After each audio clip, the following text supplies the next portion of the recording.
Begitu ditiupkan sangkakala, maka matilah semua makhluk. Itu yang terjadi. Kemudian terjadilah benturan-benturan kiamat, hari kiamat, dan banyak ayat Al-Quran yang lain juga menyebutkan maka planet-planet akan bertabrakan dan seterusnya. Kemudian pada saat itu manusia akan dibangkitkan dengan tiupan sangkakala yang kedua, dan turunlah hujan, gerimis tadi lalu membuat mereka bangkit. Nah pada saat mereka bangkit ada hadis Nabi SAW yang berbunyi, riwayat Bukhari. Kata Nabi SAW, semua laki-laki akan dibangkitkan seperti ayahnya Adam, 60 siku ke langit, 27,5 meter. Dan semua perempuan seperti Hawa, istrinya, ibu kita alaihi salatu wassalam. Kemudian 40 siku ke langit, 17,5 meter. Lalu kemudian dibangkitkan tanpa baju, tanpa khitan, dan tanpa alas kaki. Lalu keluar dalam riwayat Bukhari yang lain berbunyi, Aisyah berkata, ya Rasulullah, ya, bukankah mereka bisa saling lihat-melihat? Kata Nabi SAW, bukan, hari itu bukan seperti yang kau bayangkan oleh Aisyah. Dibangkitkanlah mereka. Lalu ada riwayat lain menjelaskan, kata Nabi SAW, riwayat Imam Ahmad, bahwasanya akan setiap nabi akan berdiri dan diikuti oleh umatnya di belakang. Setiap nabi akan berdiri dan diikuti oleh umatnya di belakang, gitu kan? Jadi nanti misalnya pengikut Nabi Isa, pengikut Nabi ini, dan kata Nabi SAW akan ada nabi pun dibangkitkan sendirian, karena nggak ada yang ikut dengan dia. Kan dalam sebuah riwayat yang sahih, riwayat Hakim, berbunyi kata Nabi SAW, waktu ditanya tentang jumlah para nabi, beliau mengatakan jumlah nabi 120.000, diantaranya 313 rasul. Yang diceritakan kepada kita berapa? 25 nabi dan rasul. Jadi masih banyak. Dari rasul saja yang 313, kita cuma dapat 25, itu pun masih ada nabi diantaranya, bukan semua rasul. Ini jumlahnya 120.000, jadi masih banyak kita belum tahu kisahnya. Sudah kita jelaskan di pasal masalah iman kepada para nabi dan rasul. Baik, mereka akan dibangkitkan di belakang nabi-nabi mereka. Kemudian para nabi-nabi diberikan naungan oleh Allah Subhanahu wa Ta'ala. Lalu manusia akan tenggelam sesuai dengan kadar keringatnya masing-masing. Ini semua apa yang saya sampaikan teman-teman akan ada dalil saya sebutkan ya. Ya semua akan ada dalil, karena ini rentetannya bahasan kita malam ini akan kita hubungkan dengan buku yang lain nanti. Kita akan bahas tentang surga dan neraka. Judulnya Rasulullah SAW cerita surga dan neraka. Nanti akan saya bawakan bukunya insyaAllah. Itu akan kita pelajari untuk melengkapkan bahasan kita. Karena Syekh Abu Bakar rahimahullah menjelaskan di sini hanya secara global tentang kiamat itu benar terjadi. Lalu itu di pasal ke-10, pasal ke-11 tentang surga dan neraka. Tentang kuburan, nikmat dan siksa kubur. Hanya itu saja. Setelahnya langsung pindah ke masalah bahasan lain. Sudah tidak masuk lagi ke masalah kiamat, padahal masih ada rangkaian surga dan neraka. Makanya kita datangkan buku lain pelengkapnya. Nanti insya Allah saya akan perlihatkan. Baik. Setelah itu teman-teman sekalian, semua manusia akan tenggelam sesuai dengan kadar keringatnya, dan di buku itu nanti akan panjang lebar dari dalilnya semua. Riwayat-riwayat hadis yang lebih panjang daripada apa yang kita bahas sekarang. Kemudian pada saat itu manusia karena jenuh, maka ada di antara mereka yang datang kepada Adam alaihissalam, dan mereka mengatakan, wahai Adam, engkau ayah kami, engkau manusia pertama diciptakan. Lalu dipuji-pujilah Adam alaihissalam. Lalu mereka mengatakan, mintalah kepada Allah agar Allah datang mengadili kami. Nah, Allah waktu itu lagi marah, murka, sebagaimana akan disebutkan nanti. Kan? Kata, datanglah agar Allah datang menghakimi kami ke surga atau ke neraka. Karena jenuhnya manusia pada saat itu, maka mereka berharap ke neraka pun ya, padahal neraka mereka belum tahu lebih pedih daripada itu. Maka Adam alaihissalam berkata, saya tidak mampu, saya tidak bisa. Karena hari ini Tuhanku murka, belum pernah murka sebelumnya. Dari dosa-dosa yang banyaknya dosa-dosa yang terjadi, gitu kan? Maka saya tidak bisa memberikan apa-apa, nafsi diriku sendiri, pergilah kepada Idris. Nabi yang kedua datang kepada Idris. Idris mengatakan juga sama, nafsi saya nggak bisa. Pergilah kepada Hud, kepada Saleh, kepada Syuaib dan seterusnya, sampai tiba kepada Isa alaihissalam. Dan hampir semua nabi ini menyebutkan kesalahan yang pernah terjadi. Lalu mereka mengatakan, saya tidak berani, cobalah ke fulan, sampai akhirnya tiba ke Isa alaihissalam. Dan kata Nabi SAW, Isa tidak menyebutkan kesalahannya alaihissalam. Dan kemudian dia pun mengatakan, cobalah ke Muhammad. Dan beliau mengatakan, apakah kalian tahu nanti bagaimana orang hari kiamat mengenalku siapa aku, sehingga aku adalah pimpinan anak Adam. Maka para sahabat diam. Kata Nabi SAW, seperti inilah mereka akan datang kepadaku nanti, dan mereka akan mengatakan, wahai Muhammad. Dan waktu itu suara orang terdengar seluruh mahsyar. Dengan kuasa Allah, orang semua akan dengar di mahsyar. Walaupun tidak ada mic, tidak ada apa, semua terdengar dengan kuasa Allah. Maka mereka mengatakan, wahai Muhammad, engkau adalah nabi terakhir, dengan mula risalah ditutup kenabian, dan engkau diutus untuk seluruh alam semesta. Jadi semua manusia yang belum pernah ketemu beliau pun mendengar, oh ternyata ini orang ini, Nabi Muhammad SAW, nabi terakhir ini orangnya. Maka mereka muji-muji, lalu mereka mengatakan, hai Muhammad, mintalah kepada Allah ya, agar datang menghakimi kami. Kata Nabi SAW, ana lahu, saya pemiliknya. Lalu saya pun menuju ke singgasananya Allah, ke arsy-Nya Allah, kemudian saya sujud, ya. Dan Allah yang maha tinggi dan maha pemurah Azza wa Jal membukakan kepadaku puji-pujian, hamd, ya, yang tidak pernah dibukakan untuk orang sebelumnya, sebelum aku. Lalu aku pun sujud, Allahu a'lam berapa lama, kata Nabi SAW. Beliau sendiri tidak tahu. Beliau cuma mengatakan aku sujud sampai terdengar Allah Azza wa Jalla berkata, ya Muhammad irfa' ra'sak washfa' tushfa'. Hai Muhammad, angkat kepalamu, berikanlah syafaat, kau akan diterima syafaatmu. Maka Nabi SAW di situ mengeluarkan dua syafaat, syafaat amma, syafaat khassa. Syafaat amma ini syafaat umum, agar Allah datang. Syafaat artinya pertolongan, ya, pertolongan umum untuk semua manusia, makhluk, agar Allah datang mengadili. Syafaat yang khusus diberikan untuk orang beriman. Dan pada hari kiamat teman-teman semua dibangkitkan, dari manusia, dari jin, dari hewan-hewan, dari tumbuh-tumbuhan, dari batu, apa semua dikeluarkan sama Allah kembali. Dari mana dalilnya? Hadis tentang masalah sholat, yang kata Nabi SAW, kalau seorang di antara kalian sholat di sebuah tempat maka akan jadi saksi hari kiamat. Ini ulama mengatakan bukti bahwasanya akan keluar, dibangkitkan, dikeluarkan oleh Allah SWT. Kemudian ada hadis Nabi SAW juga yang berbunyi, disebutkan juga oleh Ibnu Katsir dalam tafsirnya tentang masalah ini. Nanti Allah SWT akan membangkitkan hewan-hewan dan Allah akan menghakimi dua domba yang saling tanduk. Kenapa yang satu menanduk yang lainnya? Dengan kemahaadilannya, gitu kan? Tapi tentu teman-teman tidak usah ditanya hewan-hewan nanti kemana, Allahu a'lam, nggak ada dalilnya. Yang penting antum selamat. Nggak usah tanya macam-macam, gitu kan? Itu intinya. Tapi memang ada hadis menjelaskan ada unta yang menanduk, ditanya oleh Allah kenapa dia menanduk, gitu kan? Saking keadilan Allah SWT menyebar di mana-mana. Baik. Kemudian pada saat itu Allah SWT menghakimilah manusia. Didatangkanlah timbangan, dan timbangan ini memiliki lisan. Di dalam hadis dikatakan memiliki lisan yang akan memuji orang beriman dan akan menghardik orang-orang yang kafir, gitu kan? Ditimbanglah amal, dan timbangan tersebut datang dengan neraca keadilan. Neraca keadilan tidak akan pernah bisa menimbang, tidak akan menimbang kecuali amal. Sampai-sampai kata Nabi SAW akan datang seseorang yang badannya besar. Bayangkan kalau tinggi kita pada saat itu 60 siku ke langit, 27,5 meter. Dan Adam alaihissalam itu tingginya 27,5 meter, lebarnya itu 7 meter kurang lebih. Itu luar biasa. Semua manusia akan begitu, laki-laki. Ada seseorang kata Nabi SAW badannya besar, loncat ke timbangan amalnya untuk memberatkan, dan tidak bertambah sedikit pun. Dan tambah cuma amal solehnya. Tidak ada gunanya dia loncat itu pun tidak akan bermanfaat. Ditimbanglah amal tersebut.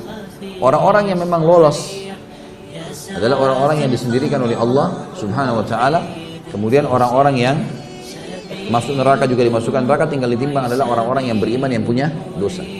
Baik, sementara tunggu di mahsyar tadi ada yang saya lupa, ada 7 golongan yang dinaungi oleh Allah pada saat itu, tidak kena panasnya matahari. Yang pertama imam yang adil, ya, pemimpin yang adil. Ini selalu berbuat baik. Banyak ulama mengatakan di antaranya contoh Umar bin Khattab, ya, Abu Bakar, Utsman, Ali dan seterusnya yang datang setelah mereka memiliki keadilan. Sampai hari kiamat berlaku tentunya siapapun orang muslim yang memiliki keadilan dalam pemimpin. Yang kedua adalah seseorang yang hatinya terikat dengan masjid. Kata sebagian ulama hadis yang dimaksud adalah antara azan dan azan. Dia sibuk dengan itu. Azan ke masjid, pokoknya terikat diri dengan masjid. Rajulun mu'allaqun qalbu bil masajid namanya. Kemudian yang ketiga adalah dua orang yang saling mencintai karena Allah, berkumpul karenanya, berpisah karenanya. Dan ini disunnahkan teman-teman sekalian, kita saling mencintai karena Allah. Antum cari siapa di antara sesama jenis, laki-laki dan laki-laki, perempuan dan perempuan, dia menyukai saudara muslim karena ibadahnya, karena luar biasa ibadah sholat malamnya, majelis ilmunya, segala macam. Dia datang dan sunnah mengatakan saya mencintai kamu karena Allah. Lalu dijadikan sebagai sahabatnya yang selalu dia komunikasi setiap hari, jadikan partner dimanapun dia pergi. Ini sunnah Nabi SAW. Makanya waktu beliau datang ke Madinah, beliau membangun asas negara ada 3. Ya, pertama bangun masjid Kuba dan Masjid Nabawi sebagai basis.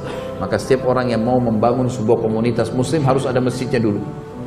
Kemudian yang kedua, mempersaudarakan muhajirin dan ansar, ini yang kita bahas. Yang ketiga adalah menulis kesepakatan dengan orang-orang kafir di Madinah agar membela bersama-sama Madinah. Ini asas negara kata para ulama yang mesti ada bagi setiap muslim. Baik. Pada saat itu orang yang bersaudara karena Allah, berkumpul karenanya, berpisah karenanya akan mendapatkan juga naungan Allah Subhanahu wa taala. Ini yang keberapa? Yang ketiga. Dua dari mana? Yang keempat, seorang laki-laki masuk dalamnya, kata para ulama, perempuan. Seorang laki-laki yang dipanggil oleh seorang wanita yang cantik, memiliki kecantikan dan kedudukan, bisa kekayaan, bisa jabatan, bisa ke jalur nasab, jalur keturunan yang mulia, sempurna, sudah cantik, sudah pintar, sudah kaya, segala macam, menggoda sekali sebenarnya, mengajak dia berzina, lalu dia mengatakan saya takut karena Allah. Kemudian yang kelima adalah seseorang yang mengingat seorang Allah dan mengingat Allah sendirian lalu dia menangis. Ini juga fadilah orang yang menangis karena Allah Subhanahu wa taala, ya. Makanya dalam hadis lain dikatakan tidak akan tersentuh api neraka dua mata yang menangis karena Allah. Jadi dia lagi sholat malam, dia ingat dosanya, dia bertobat sama Allah, dia ingin masuk surga, minta surga, dia ingin minta diberkahi, minta diselamatkan dan seterusnya. Ini adalah orang-orang yang jelas masuk di sini. Ya. Kemudian yang keenam adalah orang yang berinfak dengan infak atau sedekah yang dia keluarkan dengan tangan kanannya sampai tangan kirinya tidak tahu. Tentu kata ulama hadis ini dimaksud ya, kinayah, dalam arti kata tangan kanan, tangan kiri. Kalau kita keluarin ini, saya kasih marwan air, tetap aja tangan kiri ada di sebelah saya. Tapi ini gambaran, artinya kalau tangan kirinya tidak tahu, maksudnya adalah orang lain. Kalau tangan kiri tidak tahu, apalagi orang lain. Saking dirahasiakannya dia, sedekah itu dirahasiakan. Itu akan masuk sebagai orang yang dinaungi nanti. Jadi dia suka bersedekah. Ini fadilah orang yang bersedekah, tapi dirahasiakan. Jangan baru sedekah 1.000 rupiah sudah satu kampung tahu. Nah, ini. Harusnya memang dirahasiakan, gitu kan. Ini sudah sumbang AC, oh si fulan sudah sumbang sekian, tak perlu sebut. Urusan antum dengan Allah Subhanahu wa taala sudah selesai. Ya, amal baik sudah dicatat oleh malaikat. Tentu ada sekretarisnya Allah Subhanahu wa taala. Maka Anda kutip di sini ya. Ini artinya Allah Subhanahu wa taala menjadikan untuk kita penulis, sekretaris kita ini menulis semuanya amal-amal saleh kita. Yang terakhir, yang ketujuh, sampai tahu? Hah? Ada yang ingat?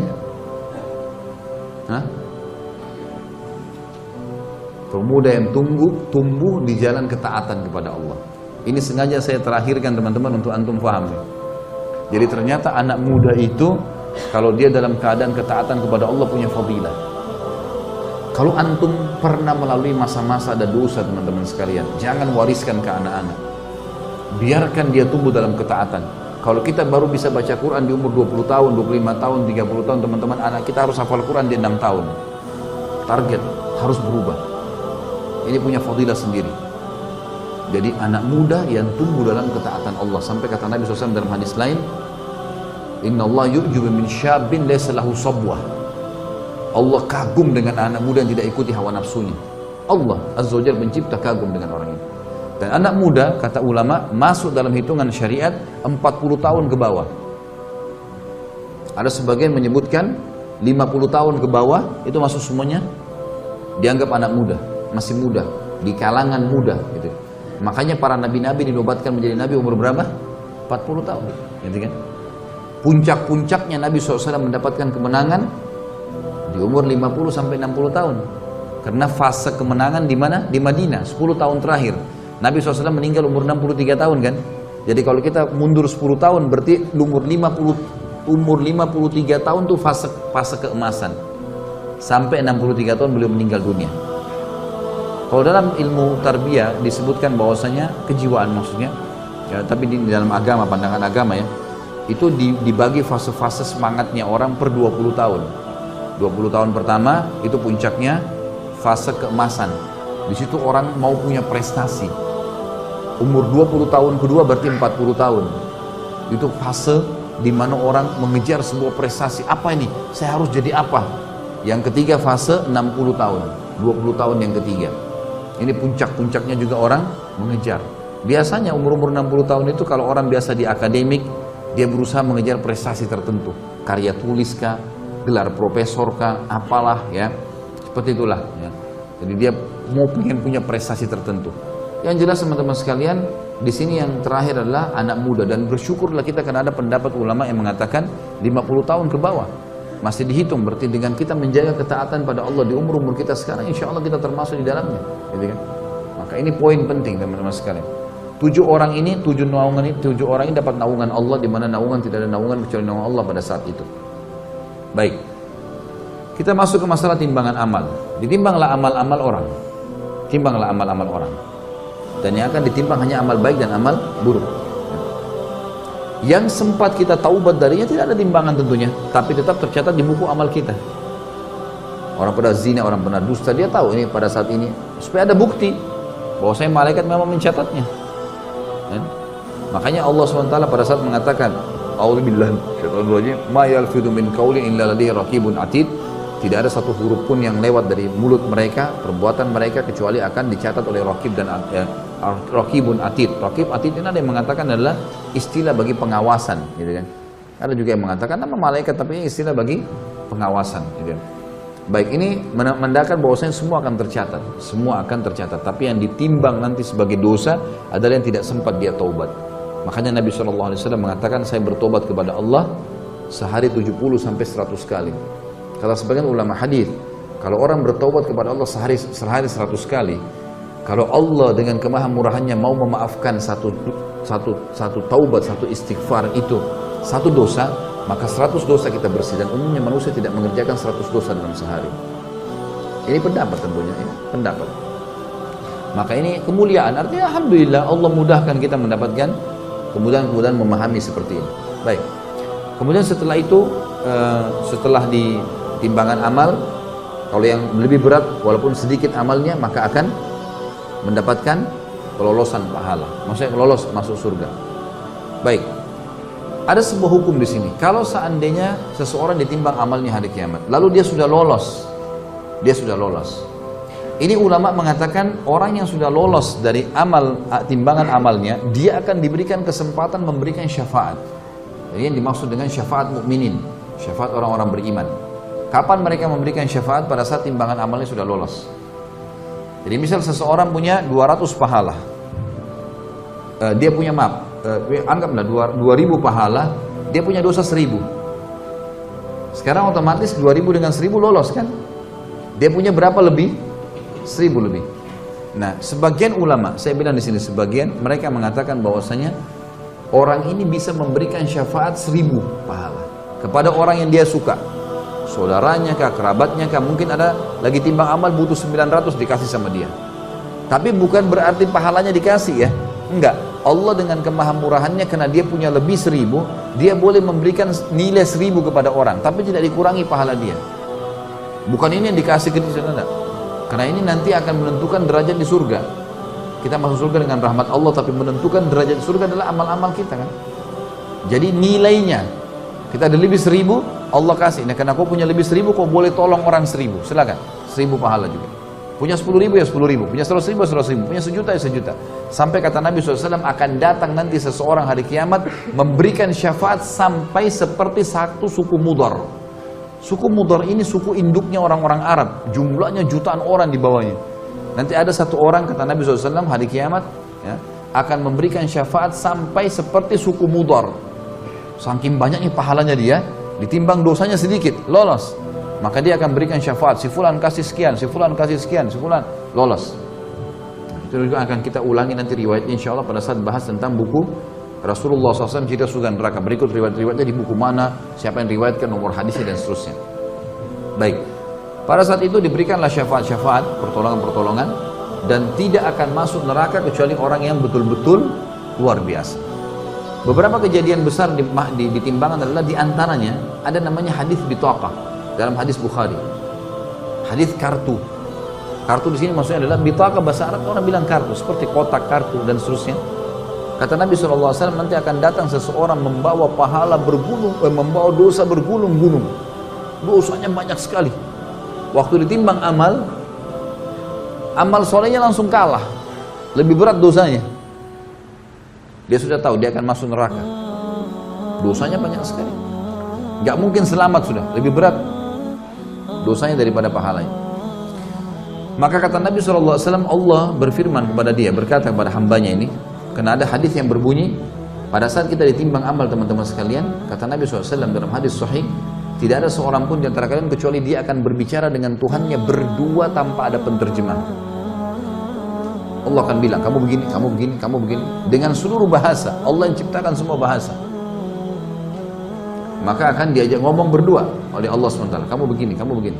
Nanti akan datang orang, dosanya banyak sekali. Dan ini disoroti, karena memang hadisnya mulia. Memberikan berita gembira bagi orang yang beriman gitu kan.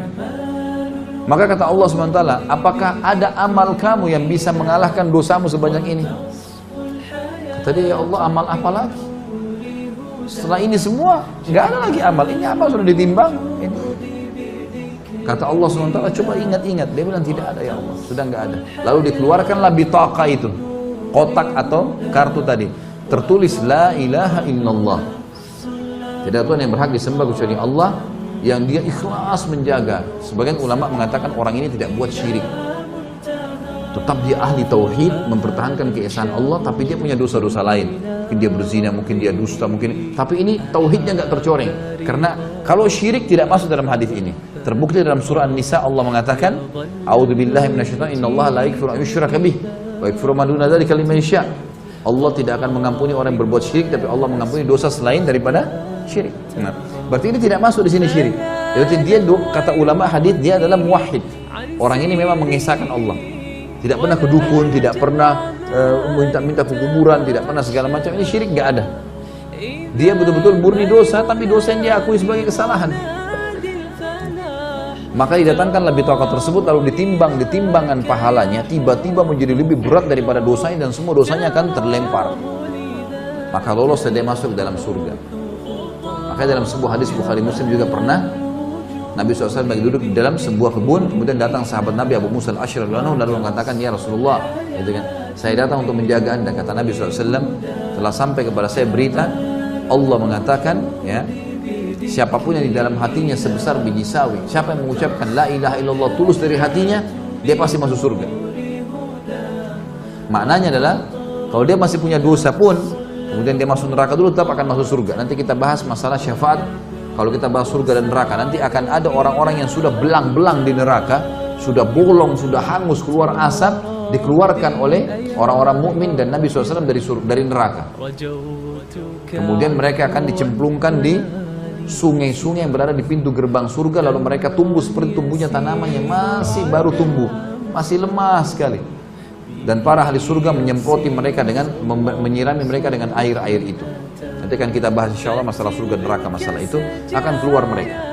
Maka kata Abu Musa al-Asy'ari, ya Rasulullah, apakah boleh saya sebarin ke orang-orang ini? Kata Nabi SAW, kalau kau sebarin berarti mereka akan bergantung dengan itu.